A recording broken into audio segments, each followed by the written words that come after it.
5.5 ঘন্টার চেষ্টায় রাজধানীর মহাখালীর কড়াইল বস্তির ভয়াবহ আগুন নিয়ন্ত্রণে এসেছে। সেখানে আছেন সহকর্মী সানিয়া আহমেদ, যুক্ত হচ্ছেন তিনি আমাদের সাথে। সানিয়া আহমেদ, এই মুহূর্তে কি অবস্থা দেখছেন, বিস্তারিত জানতে চাই আপনার কাছে। এই প্রত্যক্ষদর্শীরা বলছে ঠিক সামনেই এখানে একটা সিলিন্ডার বিস্ফোরণ ঘটে এবং সেই বিস্ফোরণের ঘটনার মধ্য দিয়ে চারপাশে আগুন ছড়িয়ে পড়ে এবং প্রত্যক্ষদর্শীরা জানিয়েছে যে 5টা 20-এর দিকে আগুনটা সূত্রপাত হলেও প্রায় 5.5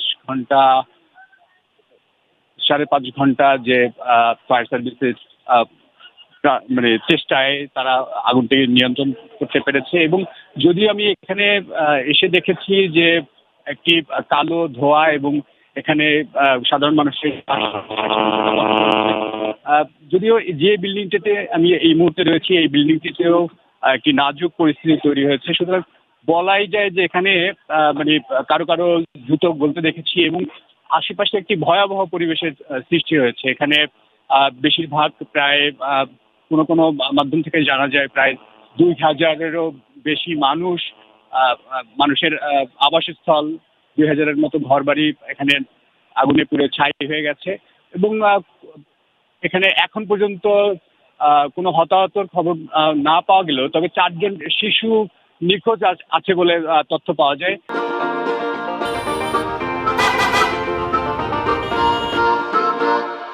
তবে এই মুহূর্তে আমি কথা বলতে চাই একজন প্রত্যক্ষদর্শী যারা এই যে বিল্ডিংটিতে রয়েছে সেই বিল্ডিং এর সামনেই যে গ্যাস সিলিন্ডার বিস্ফোরণ ঘটে সেই বিস্ফোরণের সময় একজন প্রত্যক্ষদর্শী ছিলেন।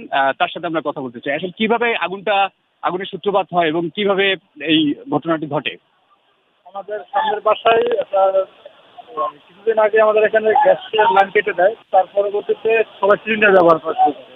তো সিলিন্ডার ব্যবহার করার পরবর্তীতে যারা আর কি অসচেতন তারাই আর কি যেখানে বসে রান্না করছে, যার কারণে গ্যাসের বিস্ফোরণ ঘটছে। এবার বিস্ফোরণের পরে তারা যে যার মতো দৌড়তেছে, কেউ আগুনটা নিবানোর চেষ্টা করে নাই। পরবর্তীতে যখন আগুন ছড়িয়ে গেছে, নিয়ন্ত্রণের বাইরে চলে গেছে সাধারণ মানুষের, পরবর্তীতে আশেপাশে একটা করে আর কি সব বাসাবাড়িতে আগুন লাগছে। তবে আমরা তো আর ফায়ার সার্ভিসের মতন অত দক্ষ না, যার পরবর্তীতে ফায়ার সার্ভিস আসতেও সময় লাগছে, কারণ সবাই হুড়োহুড়ি পারাপারি করছে। যার কারণে ফায়ার সার্ভিসের গাড়ি ঢুকতেও আমাদের এখানে অনেক সময় নিচ্ছে এবং ভালো পানির যার কারণে অনেক জি ধন্যবাদ।